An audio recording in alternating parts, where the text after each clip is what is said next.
محترم دوستو، السلام علیکم ورحمۃ اللہ وبرکاتہ۔ پیارے دوستو، امید کرتا ہوں اللہ تعالیٰ کے فضل و کرم سے آپ خیریت سے ہوں گے اور ہنسی خوشی زندگی گزار رہے ہوں گے۔ ہماری بھی یہی دعا ہے کہ اللہ تعالیٰ آپ کو ہمیشہ خوش و خرم رکھے اور صحت مند زندگی عطا فرمائے۔ دوستو، آج میں جو وظیفہ آپ کے لیے پیش کر رہا ہوں، یہ جیسا کہ آپ نے عنوان میں دیکھ لیا ہے کہ سورۃ الکوثر کو روزانہ 101 دفعہ اگر آپ پڑھیں، روزانہ 101 دفعہ پڑھیں تو اس کا کیا فائدہ ہوگا۔ سورۃ الکوثر دوستو، یہ وظیفہ کرنے کی اجازت عام ہے، ہر کوئی یہ وظیفہ کر سکتا ہے، یعنی یہ وظیفہ کرنے کے لیے آپ کو کسی سے کوئی اجازت لینے کی ضرورت نہیں پڑتی۔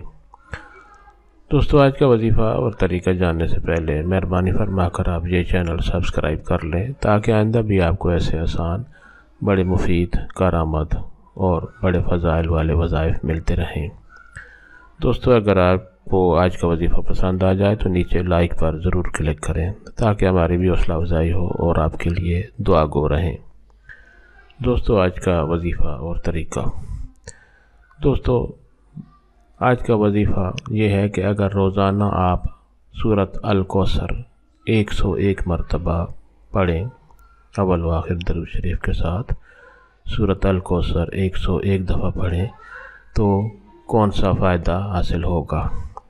دوستو، اس کا فائدہ یہ ہے کہ اگر روزانہ آپ یہ سورۃ مبارک 101 دفعہ پڑھیں گے تو اگر آپ بے اولاد ہیں تو اللہ تعالیٰ کی طرف سے آپ کو اولاد کی نعمت نصیب ہوگی۔ آپ بے اولادی کی وجہ سے جو پریشانی سے گزر رہے ہیں، انشاءاللہ وہ پریشانی دور ہوگی، اللہ تعالیٰ آپ کو اولاد نصیب فرمائیں گے۔